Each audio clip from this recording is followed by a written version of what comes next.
पीरू academy के YouTube channel पर आप सभी साथियों का स्वागत है। डियर बात करेंगे शिक्षा जगत से जुड़ी हुई महत्वपूर्ण खबरों पर। बात करेंगे बीएड पात्रता विवाद को लेकर के जो मामला माननीय सुप्रीम कोर्ट में लोक अदालत पहुंचा था, उसका क्या निष्कर्ष निकला।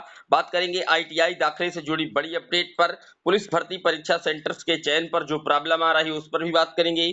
साथ ही बात करेंगे नीट परीक्षा सुप्रीम कोर्ट से रद्द करने की जो अपील है अभ्यर्थियों की तरफ से वो की जा रही है, उस पर भी पूरी तरीके से बात करेंगे। लेकिन जितने लोग चैनल पर पहली बार जुड़ रहे हैं सब्सक्राइब करके बेल आइकन प्रेस कर लीजिए।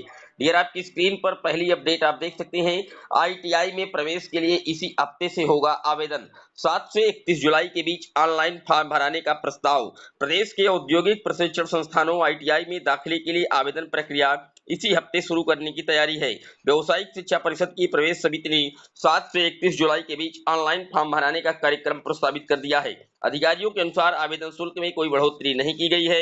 एससी एसटी अभ्यर्थियों के लिए 150 और सामान्य व अन्य पिछड़ा वर्ग के अभ्यर्थियों के लिए 250 रुपए आवेदन शुल्क देना होगा। प्रवेश प्रक्रिया में करीब 304 सरकारी संस्थानों की लगभग 1,20,000 और 2900 निजी संस्थानों की करीबन 2.5 लाख से अधिक सीटों पर जो आवेदन है वो किया जाएगा। तो आप देख सकते हैं आईटीआई में प्रवेश के लिए जो आवेदन है इसी सप्ताह से ही स्टार्ट कर दिया जाएगा। डियर बात कर लेते हैं अगली अपडेट की। अगली अपडेट परीक्षा में सेंध से निपटने के लिए बड़ा चेंज।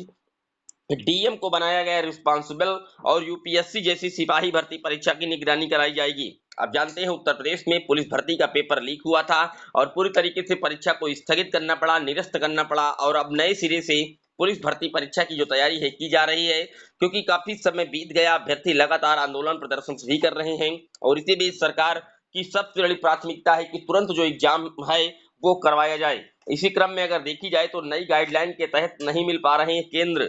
11 पालियों में करानी होगी परीक्षा। पुलिस भर्ती को मिले सिर्फ 54 केंद्र, जबकि पिछली बार 126 केंद्रों पर प्रयागराज में परीक्षा हुई थी। दोबारा होने वाली पुलिस भर्ती को लेकर के नई समस्या खड़ी हो गई है।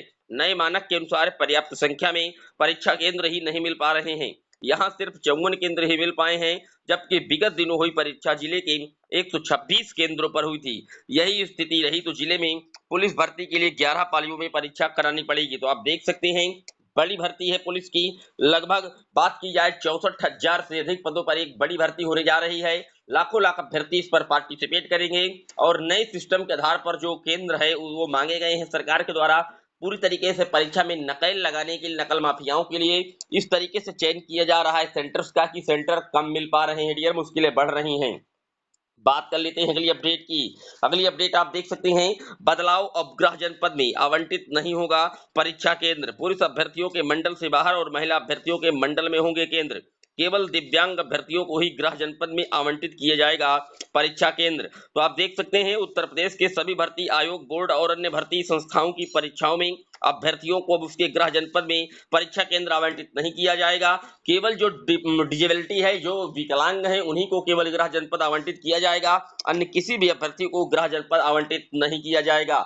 ये भी कहीं ना कहीं नकल माफियाओं पर नकेल लगाने का सिस्टम है, क्योंकि गृह जनपद में सेंटर जहां पर जाता है वहां पर सेटिंग लगाना अभ्यर्थी शुरू कर देते हैं और नकल माफियाओं के इस जालसाज से निपटने के लिए सरकार ने एक बड़ा कदम उठाया है। डियर बात कर लेते हैं अगली अपडेट की। अगली अपडेट 2 प्रश्न में छपेंगे प्रश्न पत्र, कई सीरीज में होगी ओएमआर सीट। लगातार पेपर लीक के बाद सरकार ने भर्ती प्रक्रिया में किए हैं बड़े बदलाव।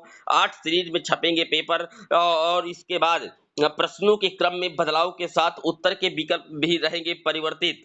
तो आप देख सकते हैं जो बड़ी तैयारी है लगातार की जा रही है कि नकल माफियाओं को पूरी तरीके से निस्तेनाबूद किया जाए। इसके लिए कई प्रश्न में पेपर छपवाने की बात की जा रही है, कई सीरीज में ओएमआर सीट भी बनवाने की बात की जा रही है। प्रश्न और उत्तर के जो विकल्प है उनको भी कई तरह से चेंज करने की बात की जा रही है।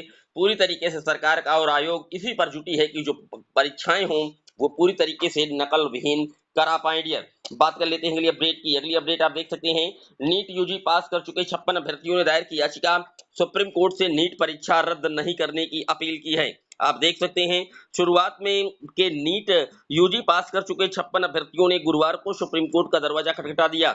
छात्रों ने शीर्ष कोर्ट में केंद्र सरकार और एनटीए को परीक्षा रद्द करने से रोकने का निर्देश देने की मांग की है। तो आप देख सकते हैं नीट का जो जिंद है वो पूरी तरीके से चर्चा कर बोल रहा है, चाहे यूजी हो चाहे पीजी हो। निश्चित तौर पर जो गड़बड़ियां है उजागर हुई हैं और एक बड़ी पात्रता परीक्षा है मेडिकल विभाग की, और निश्चित तौर पर ये पेपर लीक होने से जिस तरीके से पढ़ने वाले छात्रों का हनन हुआ है, सुप्रीम कोर्ट लगातार केंद्र सरकार और एनटीए से बड़े जो जवाब है वो मांग रही है और इसका मैटर अभी भी माननीय सुप्रीम कोर्ट की दहलीज पर चल रहा है डियर। बात कर लेते हैं अगली अपडेट की। अगली अपडेट बीएड पात्रता विवाद माननीय सुप्रीम कोर्ट की लोक अदालत में जो पहुंचा हुआ था। आप जानते हैं देवेश शर्मा ने इस पूरे मैटर को लोक अदालत में कहीं ना कहीं शिफ्ट करवाया था और केस लगा भी था, लेकिन जब सुप्रीम कोर्ट में लोक अदालत में मैटर बीएड पात्रता विवाद को लेकर के पहुंचा था तो वहां पर इतने सारे केस थे, इसके साथ टैग थे, लगभग 18 केस इसके साथ टैग है, मैं आपको बता दूं।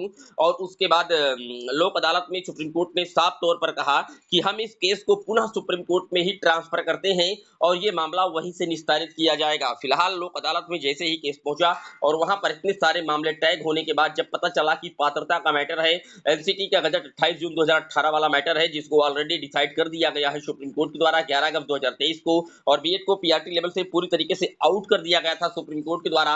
तो लोक अदालत में इसको पूरी तरीके से लोक अदालत ने कहा कि ये जो मैटर है ये ऑलरेडी सुप्रीम कोर्ट से ही डिसाइड हो पाएगा और उन्होंने पूरे मैटर को पुनः एक बार सुप्रीम कोर्ट को पुनः जो है रेफर कर दिया है मानी लोक अदालत ने। तो उम्मीद करता हूं कि आज का जो वीडियो है आपको समझ आ चुका होगा। कोई डाउट आपका रह गया है कमेंट बॉक्स में मेंशन कर दीजिएगा। फिर मिलेंगे एक और वीडियो में, तब तक के लिए जय हिंद जय भारत।